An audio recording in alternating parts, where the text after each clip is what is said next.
이 시간은 말씀 선포 시간입니다. 초청 강사 이승현 목사님은 서울대학교 경영학과를 졸업하시고 총신대학교 신학대학원 졸업하시고 미국 락스 신학대학교에서 목회학 박사학위를 받으셨고 미국 아이비 컬리지 부총장님이시며 현재 세계 구속사 말씀본부 이사장님으로 재직 중이십니다. 6.25 전쟁의 역사적 교훈과 대한민국이 사는 길이라는 제목으로 말씀 선포하실 때 큰 은혜 받으시기 바랍니다. 나오실 때 할렐루야 인사하시겠습니다. 네, 감사합니다. 우리 기도문화통일연구원 우리 황인규 대표회장님, 그리고 오늘 축사해 주신 민기부의 박사님, 그리고 또 격려사해 주신 이한수 박사님, 이렇게 기라성 같은 선배님들, 또 많은 우리 주의 종들 앞에서 오늘 부족한 종이 하나님 말씀 증거하게 된 것을 진심으로 감사드리고, 오늘 우리가 믿음으로 하나 되어서 대한민국을 지키고 또 전 세계 복음화에 남은 생에 하나 되어서 생명받쳐 헌신하시기를 간절히 소망합니다. 자, 오늘 첫 번째 시간은 6.25 전쟁의 역사적 교훈과 대한민국이 사는 길입니다. 최근 북한은 오물풍선을 우리 대한민국에 보내고 있습니다. 그 안에 들어있는 걸 보면은 담배꽁초라든지 폐지, 비닐, 오물 쓰레기들이 가득해 있습니다. 참 어떻게 보면 치졸한 방법인데 이게 왜 중요하냐면 북한은 이것을 통해서 앞으로 그 안에 생화학 무기라든지 또 세균을 그 속에 넣어가지고 대한민국의 뿌림으로 대한민국을 멸망시키고자 시도를 하고 있는 것입니다. 이렇게 여러가지 긴장이 고조되고 있는 상황 속에서 우리 대한민국이 대북 확성기 방송을 재개하겠다 그러니까 잠시 중단했지만 또다시 이 오물 투척을 계속을 하고 있습니다. 이런 상황 속에서 우리는 1950년 6월 25일 6.25 전쟁이 어떻게 일어났으며 또 그 전쟁이 오늘날 우리에게 어떤 교훈을 주는지를 살펴보아야 됩니다.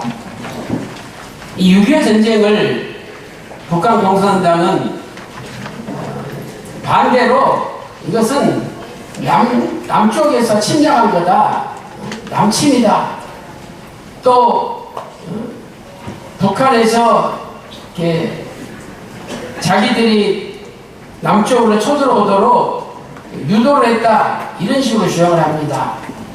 그러나 분명히 6.25 전쟁은 북한 공산당의 불법적인 남침인 겁니다. 절대로 북침이 아니고 또 북침을 통해서 자기들이 내려오도록 유인했다, 이런 것들은 다 거짓말이라는 것을 우리가 알 수가 있습니다. 그래서 6.25 전쟁은 북한의 불법 남침이고 북침설이나 또 남침 유인설은 허황된 주장이라는 것을 알 수가 있습니다. 이 북한은 오랫동안 남침을 준비를 했습니다. 본격적으로는 1년 6개월 동안 남침을 준비를 했었죠. 1950년 6월 25일 새벽 3시에 김일성은 비상내각회의를 열어서 오늘 새벽 1시에 남조선 국방군이 38선을 넘어서 북침했다, 이런 식으로 거짓말을 열어놓고 이제 우리가 이것을 격퇴하기 위해서 남침한다, 남쪽으로 내려간다, 이런 거짓말을 퍼뜨렸습니다. 그래서 새벽 4시를 기해서 폭풍이라는 암호명으로 남침을 시작했던 것입니다. 그 당시에 휴전선에서 근무했던 많은 우리 국군 장병들은 그들의 눈으로 직접 불법적인 남침이라는 것을 목격을 하였습니다. 저희 평강제일교를 세우신 휘선 박아브라 목사님께서도 그 당시에 군인이었는데 지금 살아계시면 96세가 되시는데 원로 목사님께서도 휴전선에서 북한 공산당의 불법적인 남침을 직접 눈으로 목격을 하셨습니다. 이렇게 직접 목격한 군인들이 지금도 살아있는 분이 계십니다. 그런데 그것을 북침이라든지 또는 남침하도록 유인했다든지 이런 거짓말을 내려놓고 있는데 우리는 이런 거짓 술책에 절대로 넘어가서는 안 되겠습니다. 1950년 6월 26일 날 북한 주재 소련 대사 시티코프가 비밀 문서를 나중에 공개를 했는데 거기에 보면은 분명히 6.25 전쟁은 불법적인 남침이다라고 기록이 되어 있습니다. 자, 우리는 이 6.25 전쟁을 통해서 어떤 교훈을 얻을 수 있습니까? 첫째로 다시는 이 땅에 6.25와 같은 전쟁이 일어나지 말아야 됩니다. 그까짓 그 전쟁 또 일어나서 우리가 물리치면 될 거 아니냐 이렇게 생각을 하는데 이것은 큰 잘못된 생각입니다. 아예 이 땅에는 전쟁이 다시는 일어나지 않아야 됩니다. 그리고 우리 대한민국의 자유민주주의를 통해서 저 북한을 통일해야 되는 것입니다. 평화적인 통일을 이루어야 되는 것이죠. 이 6.25 전쟁의 피해는 세계 전쟁사를 볼 때 제1차 세계대전, 2차 세계대전 다음으로 가장 큰 피해를 얻은 전쟁입니다. 특히 3년간의 전쟁 그 사망자 수를 볼 때는 전 세계 전쟁사에서 3년 동안 가장 많은 사상자를 낸 전쟁이 6.25 전쟁입니다. 자, 먼저 첫째로 아군의 피해를 보겠습니다. 우리 국군과 연합군, 전사자, 사망자, 부상자, 또 실종자, 포로자 이거 다 합치면은요 77만 6,360명이 피해를 입었습니다. 77만 6,360명이죠.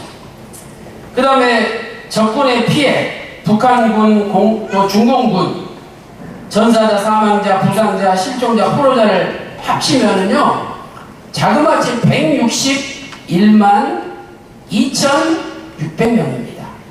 161만 2,600명. 그래서 아군과 적군의 피해자를 다 합치면은요 238만 8,960명이 됩니다. 238만 8,960명. 그러니까 아군과 적군을 합쳐서 거의 240만 명이 죽거나 부상을 당하거나 실종되어 버렸습니다. 또한 민간인의 피해를 보면은요 대한민국 국민 또 북한 주민 사망자 부상자 납치되거나 행방불명된 자 다 계산하면은요 248만 968명이죠. 248만 968명. 자, 아까 군인들 피해가 약 240만 명이었잖아요. 근데 민간인 피해는 약 250만 명이에요. 그래서 우리 민간인과 군인들, 아군과 적군을 다 합치면 약 500만 명이 6.25 전쟁을 통해서 피해를 입은 것입니다. 엄청난 숫자죠. 당시 남한의 인구가 2천만 명, 북한의 인구가 1,000만 명, 합치면 3천만 명이죠. 그 중에 500만 명이 피해를 입었으니까 약 6분의 1이 피해를 입은 거예요. 엄청난 숫자입니다. 기타 피해를 보면은요, 전쟁 미망인이 30만 명, 전쟁 고아가 10만 명, 또 이산 가족이 우리가 알듯이 1,000만 명 이상입니다. 1,000만 이상 가족이라고 하지 않습니까? 공공시설 84%가 파괴되었습니다. 그래서 전쟁이 났을 때 1950년 전 세계에서 가장 못 사는 나라가 대한민국이었어요. 그때 1인당 GDP가 56불이었습니다. 56불. 1년 내내 번 돈이 1인당 56불에 불과하다는 거예요. 세계에서 가장 못 사는 나라.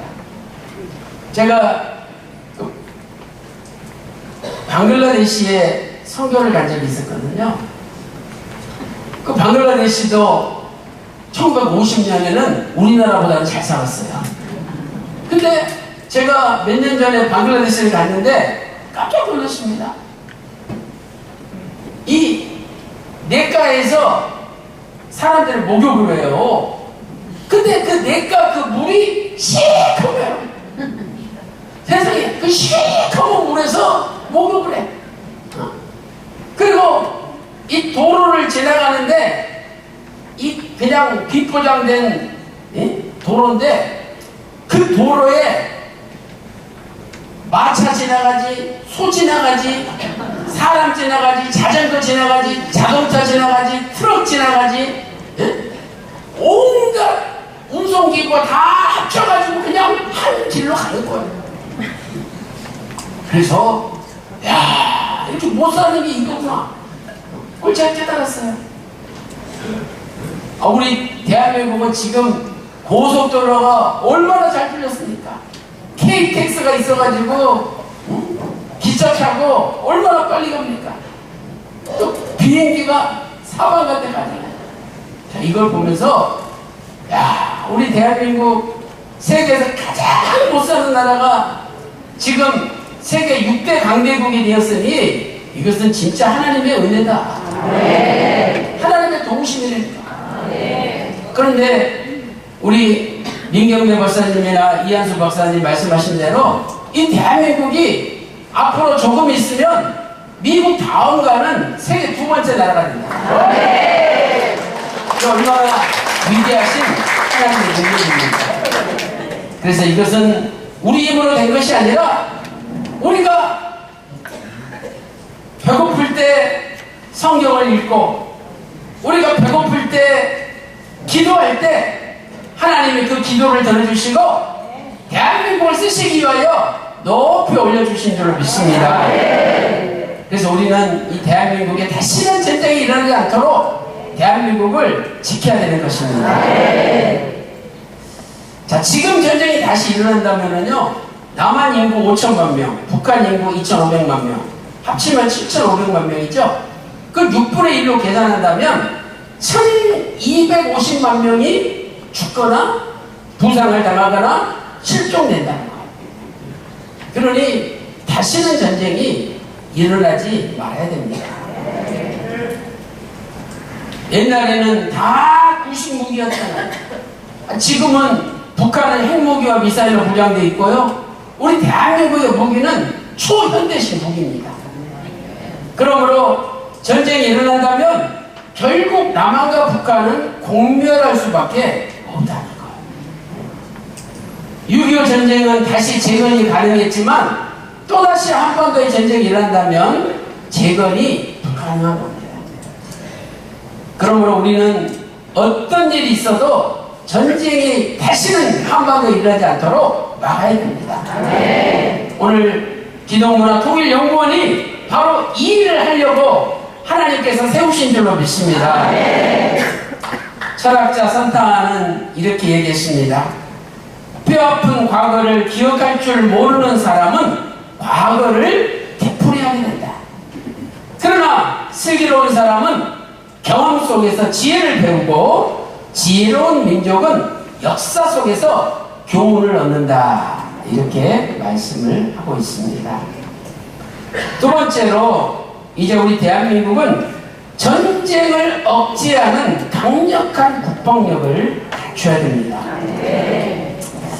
그 누가복음 14장 31절 32절 보면 예수님께서 말씀하셨죠. 나는 10,000명인데 저쪽은 20,000명이다.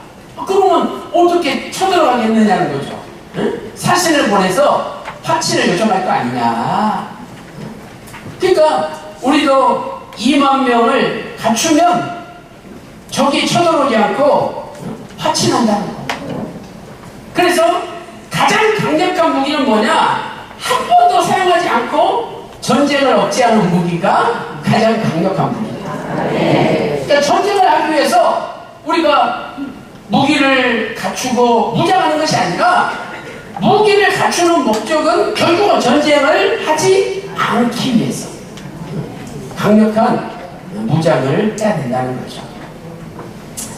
자, 6.25 전쟁 당시에 남한과 북한의 군사력을 한번 비교해 보도록 하겠습니다. 자, 북한의 병력은 19만 8,380명이었죠. 19만 8,380명. 그런데 그때 우리 남한의 군인들은요, 약 10만 5천 명 정도, 10만 5,752명이었어요. 그런데 이 중에서 절반 정도가 1950년 6월 23일 자정을 기해서 전부 비상계엄이 해제되므로 다 휴가를 보냈어요. 그러니까 실제로는 여기에 반도 안 되는 군인들이 있었던 거예요. 그 다음에 북한은 T-34 최신 전차 258대가 있었죠. 우리나라는 전차 한 대도 없었습니다. 처음으로 군인들이 전차를 본 거예요. 이 전차가 굴러오는데 마치 괴물이 오는 것 같아. 아무리 총을 쏴도 장갑차가 뚫리니까 안 뚫려요. 그래서 결국 우리나라 군인들이 수류탄을 수십 발 안고 그 전차 속에 뛰어 들어가 가지고 사망하면서 전차가 전진하는 걸 막았다는 거.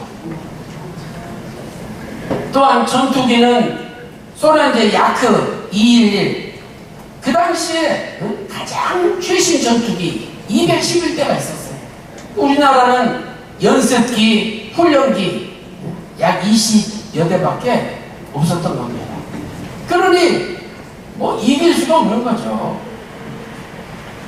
잠언 21장 31절 보세요. 싸울 날을 위하여 마병을 예비하거니와, 싸울 날을 위해서 마병을 준비해야 된다는 거야. 그러나 결국 이김은 여호와께 있느니라. 그래서 하나님이 우리 편이 되어 주실 때 우리 대한민국이 이길 수 있는 것이죠. 자, 그러나 현재의 남북 간의 군사력을 비교해 보겠습니다. 자, 현재도 수적으로 볼 때는요, 대한민국이 훨씬 군사력이 떨어져요. 자, 병력 북한 128만 명, 국군 50만 명, 전차 북한 4,300대, 남한 2,200대, 장갑차 이거 하나만 대한민국이 조금 앞서가요. 북한군 2,600대, 국군 3,100대, 전투함 북한 420척, 남한 90척, 잠수함은 70척, 10척, 또 전투기 북한 810대, 남한 410대. 북한에 핵무기가 있는데 남한은 없어요.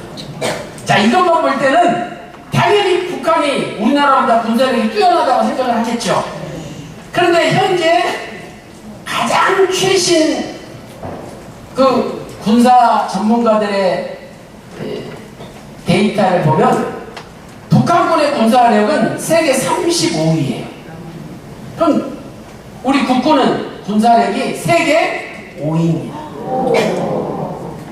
어떻게 이럴 수가 있느냐? 우리 대한민국은 완전 최신식 무기로 다 무장을 해요. 현재 최신식 전자 무기로 무장이 되어 있어요. 그래서 북한하고는 무기가 비교가 안 됩니다.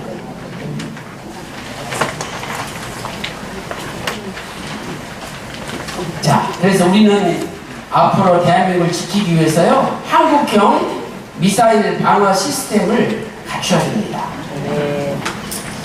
지금 북한의 미사일은 30초에서 2분 10초 내에 다 대한민국 서울에 날아오게 돼 있어요.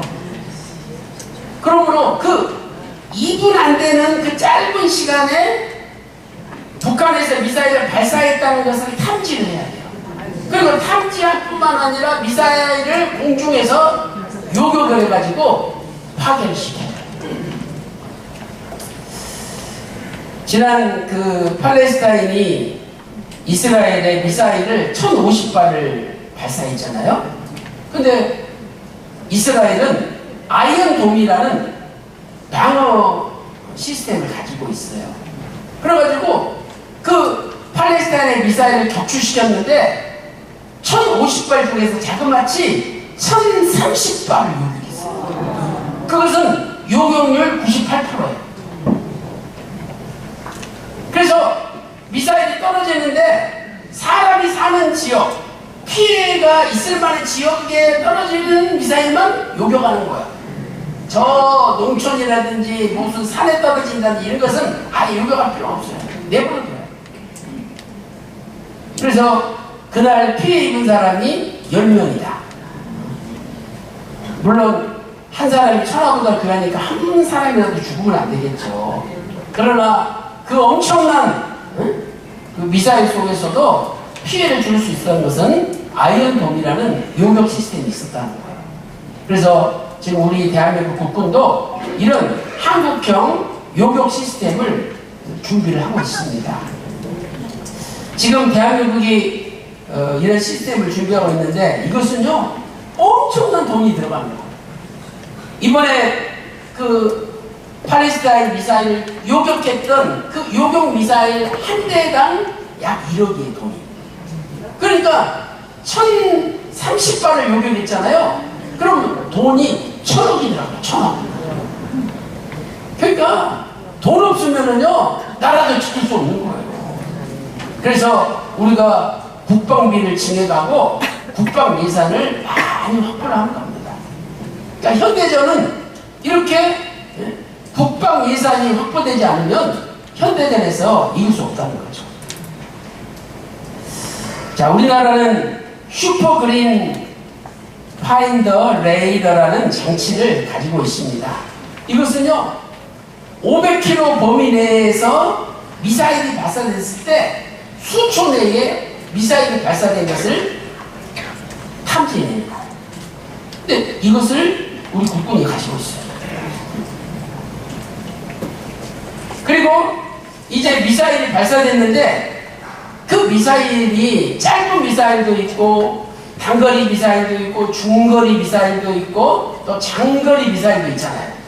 그러니까 미사일별로 이 공중에서 격추를 시켜야 돼요.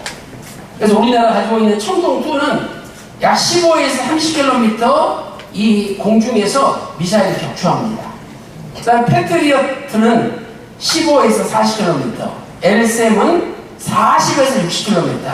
그 다음에 사드, 우리 지난번에 사드를 배치했잖아요. 이 사드는 40에서 150km. 그 다음에 LSM2, 이건 개발 중에 있는데 60에서 150km. 그러니까 이 사드에서 격추시키는 것을 이중적으로 지금 또 격추를 시키는 거죠. 그 다음에 SM3는 100에서 1000km까지 요격이 가능합니다. 자, 이게 패트리어트고요. 이게 사드, 그 다음에 이게 청동2, 그 다음에 이게 LSM이 되겠습니다. 자, 우리나라 이렇게 요격 시스템을 갖추고 있고요. 그 다음에 또 우리나라 미사일은 박정희 대통령 때 처음으로 백곰 미사일이라고 개발을 시작을 했어요. 그리고 나서 이제 전두환 대통령 때는 미사일 개발을 할 때 중단을 시켰어요. 왜냐하면은 그 당시에 미국이 우리가 미사일 개발하는 걸 싫어했거든요. 그래서 미국에 잘 보이기 위해서 미사일 개발 중단한 거예요. 그런데 이 전두환 대통령이 아웅산에 갔다가 북한의 그 폭발로 말미암아 수많은 사람이 죽었잖아요. 그래서 그때부터 다시 안 되겠다. 우리도 미사일 개발해라. 그래서 다시 미사일 개발하기 시작한 거예요. 그래서 현재 우리나라가 현무 1, 2, 3, 4, 5까지 가지고 있는데 6은 현재 개발 중에 있습니다. 그래서 어떤 분들은 우리나라가 핵무기를 가져야 되지 않느냐 이렇게 이야기하시는 분들이 있는데 우리나라 안보를 위해서는 당연히 필요한 거죠. 근데 지금 국제 협약에 의해서 우리 대한민국은 핵무기를 가질 수 없게 지금 되어 있어요. 그러나 우리나라가 가지고 있는 이 현무5라든지 현무6라는 이런 미사일들은 이 장착할 수 있는 그 무게가 엄청난 거예요. 그러니까 보통 미사일은 한 1톤 정도 탄두를 적재할 수가 있어요. 그런데 현무 5는 8톤에서 10톤까지 적재를 할 수 있어요. 그러니까 미사일이 가히 조그마한 소형 핵폭탄 같은 위력을 가지고 있어요. 그리고 사거리도 800에서 심지어는 6000km까지 늘릴 수가 있습니다. 그래서 이 미사일이 대기권 밖으로 나갔다가 그냥 위에서 아래로 이렇게 꽂히는 형태예요. 그러니까 지하 300m, 500m 북한의 모든 지하 벙커들을 다 파괴시킬 수 있는 위력이 있는 거예요.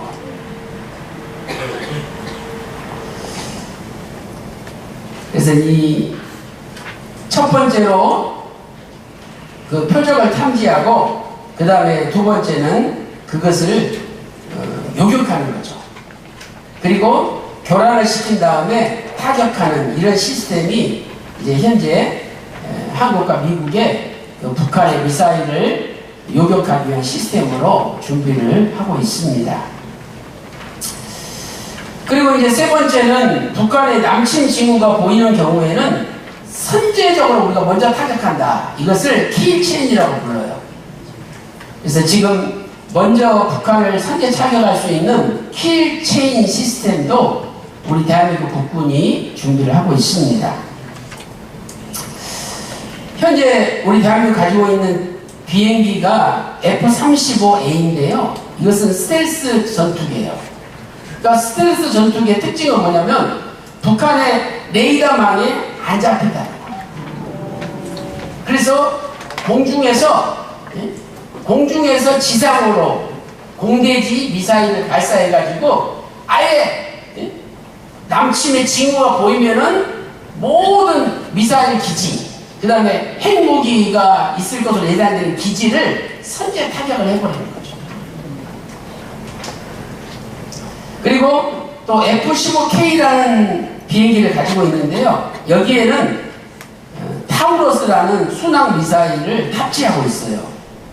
그래서 이것은 비행기가 떠가지고 500km 바깥에서 그 미사일을 발사를 하는 거죠.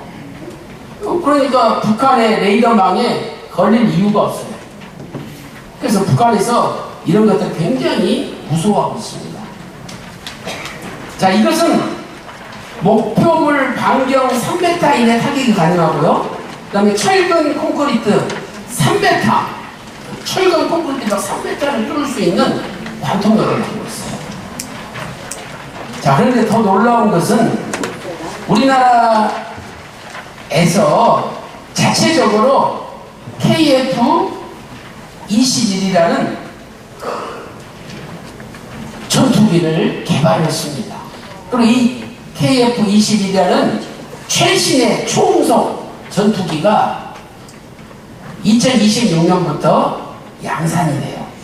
2026년에 120대 전투기를 양산할 지금 준비를 하고 차근차근 실제로 지금 준비가 되고 있습니다. 이것은 4.5세대 비행기거든요. 그래서 지금 현재 전 세계의 가장 최신식 비행기가 4.5세대예요. 근데 이 KF-21이 앞으로는 6세대 비행기로 개량이 돼요. 여기 6세대 비행기는요, 조종사가 아예 없어요. 그러니까 비행기가 초음속 비행기인데 그냥 조종사 없이 자동으로 자기 혼자서 운행을 합니다. 그래가지고 미사일도 발사하고 전부 원격 조종으로 해서 미사일도 발사하고 모든 전투를 수행하는 거죠. 근데 이것을 대한민국 기술로 개발한 거예요. 그래서 미국에서 이 엔진이 가장 중요한데 절대 엔진 기술을 우리 대한민국에 안 넘겨주는 거예요. 원래는 아까 살펴봤던 이 F-35A 이것을 우리나라가 미국에서 사주는 대가로 우리가 야 그럼 엔진 기술 좀 우리한테 알려달라. 그러니까 안 알려주고 비행기만 팔아먹고. 근데 그것이 오히려 자체적으로 자동 전투기 엔진을 개발할 수 있는 계기가 돼요. 그래서 그 엔진을 우리가 개발해가지고요 지금 KF-21이 등장할 거예요. 이거 엄청난 겁니다. 그래서 이 모든 것이 첫째는 하나님의 은혜고 또 우리 대한민국이 세계 그 어떤 민족에게 주지 않는 아주 샤프한 지혜를 가지고 있는 겁니다. 그래서 앞으로 우리 대한민국이 스스로 자주국방 능력으로 우리 대한민국 자유민주주의를 지키고 보호할 줄로 믿습니다. 자, 이제 역사적 교훈을 보겠습니다. 자, 임진왜란은 1592년 4월 13일 일본의 도요토미 히데요시가 군인 21만 명을 이끌고 임진왜란을 일으켰죠. 이때 우리나라 전 한반도가 초토화되었어요.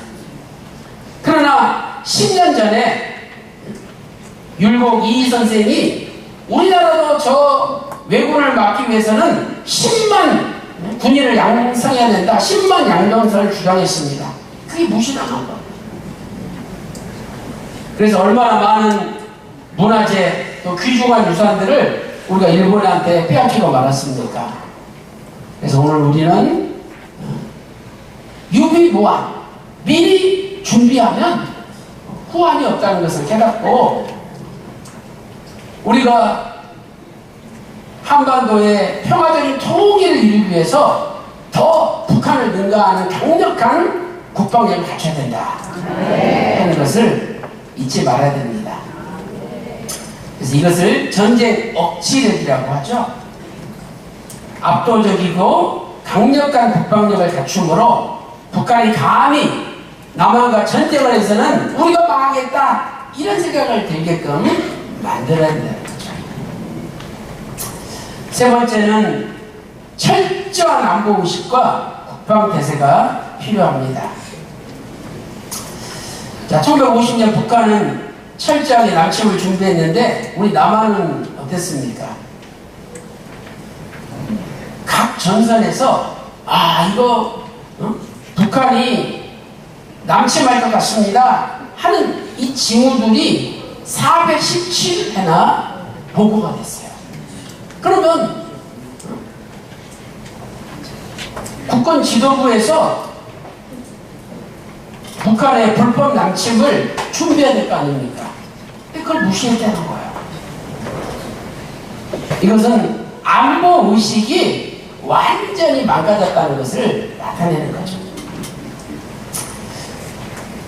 그래서 전쟁이 일어나기 하루 전 6월 23일 24시를 위해서 전군의 비상경계령을 해주셨어요. 아니 지금 전쟁이 일어날 건데 비상경계령을 없는 것도 갖춰야 되는데 있는 비상경계령도 해제해버리고 그리고 전군의 외박과 휴가를 보내므로 대부분의 군대가 많게는 3분의 2 적게는 절반 정도가 다 휴가를 가버리고 최소한의 병력만 남아있을 때 북한이 쳐들어온 겁니다.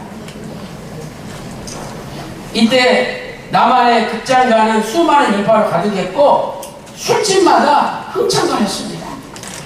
향락과 사치가 넘쳐났었죠. 그러니 북한의 남침에 당할 수밖에 없었던 거예요.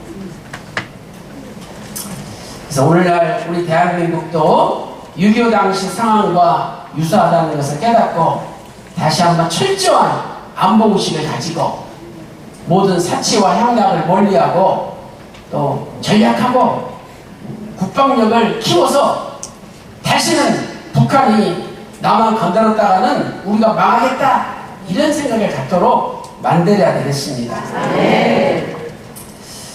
자, 6.25 당시 국군 지도부들의 행태를 한번 보세요. 그 당시에 최병덕 참모총장이 우리 국군 총수였죠. 그런데 6.25 나기 전날 밤에 육군해관 개관했다 그래가지고 연회를 베풀었습니다.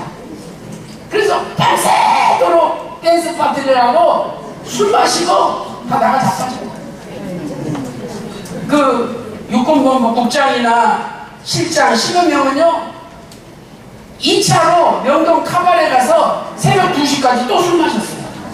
그리고 그 중에 많은 장교들이 집에도 안 들어가고 부대도 안 들어가고 다 여관에서 돌아다녔습니다. 그러니 북한 공산당이 쳐들어왔어요. 전화가 옵니다. 대대장님, 연대장님, 어떡합니까? 이거 또 몸에 전화를 하는데 전화가 되나? 다 술 마시고 여관에서 다 퍼져가지고 잠자고 있는데 연락 두절. 그래서 더 많은 사람이 희생이 됩니다. 북한은 18개월 걸쳐서 철저하게 남침을 준비했습니다. 그런데 대한민국 국군은 당일에도 주세 잡기에 빠지고 흥청망청 잠들어 있었으니 어떻게 나라를 지키느냐. 우리는 월남 전쟁에서 역사적인 교훈을 얻을 수가 있습니다.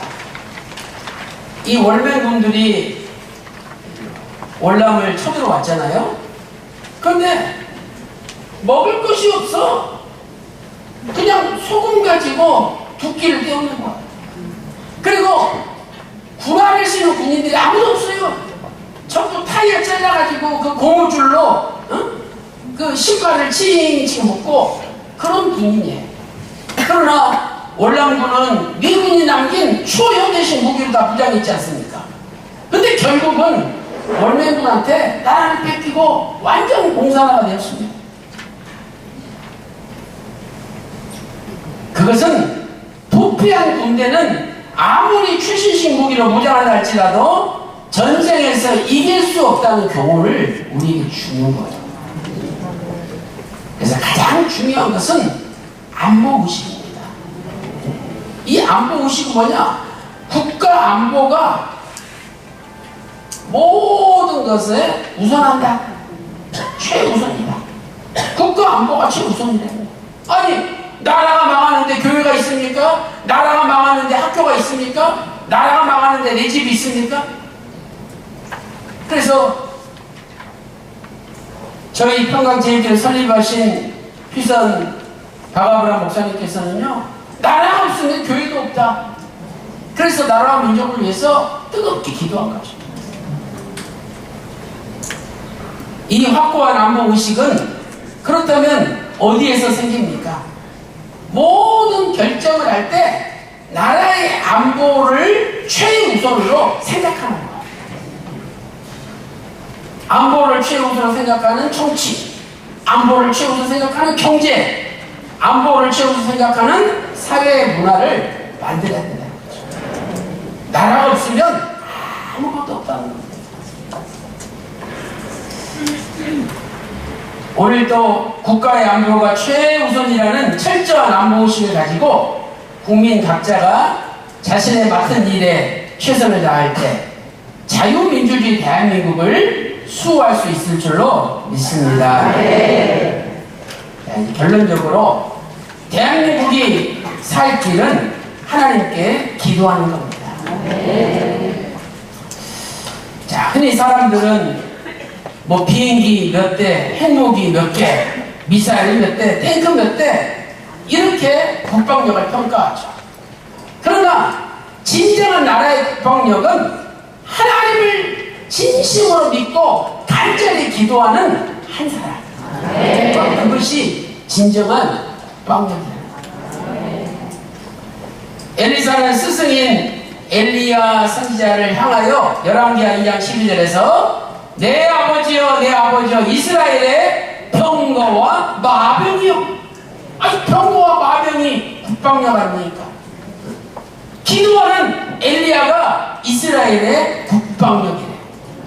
그런데 훗날 요아스 왕은 엘리사를 가리켜 열왕기하 13장 14절에서 역시 내 아버지여 내 아버지여 이스라엘의 병거와 마병이요 라고 불렀습니다. 엘리사도 스승 엘리야처럼 나라의 국방력이 된 거죠. 근데 이들의 공통점은 하나님께 기도하는 사람이었다. 엘리야는 갈멜산에서 거짓 선지자 850명과 싸울 때 하나님께 기도하였죠. 열왕기상 8장 37절에 여호와여 응답하옵소서 간절히 기도하였습니다. 또한 갈멜산 산꼭대기에서 비가 오기를 7번이나 기도했죠. 열왕기상 18장 41절 44절에 기록되어 있습니다. 엘리사 선지자도 마찬가지죠. 아람 군대와 싸울 때 엘리사 선지자가 기도하니 순간 아람 군대가 눈이 멀어 다 소경되게 되었습니다. 열왕기하 6장 18절에 엘리사가 여호와께 기도하여 갔다. 이승만 대한민국의 건국 대통령, 이분도 6.25 전쟁 때 매일 하나님께 기도로 매달렸습니다.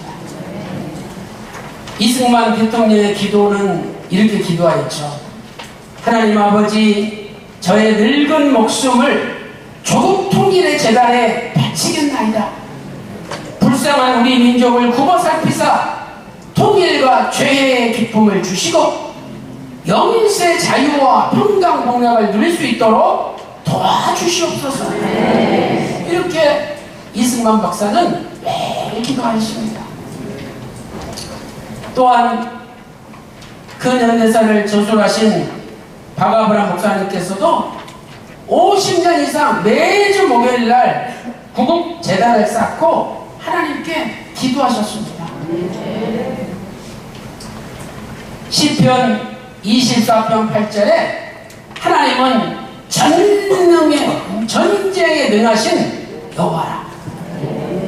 그러니까 아무리 행복이로 무장한다 할지라도 전쟁에 능하신 하나님께서 함께 하시면 행복이가 다 고철덩어리가 된다. 아멘. 북한이 행복이 아무리 많이 만들어놨어도 그 행복이를 스위치를 눌러야 작동이 되거든요. 근데 하나님이 스위치를 다 고정시켜놓고 만들어버리면 그 소용돌아. 아멘. 사무엘상 17장 47절에 다윗이 골리앗 장군과 싸울 때 고백한 겁니다. 전쟁은 여호와께 속한 것입니다. 전쟁은 창각 아래 있지 않고 하나님께 속했다는 거예요.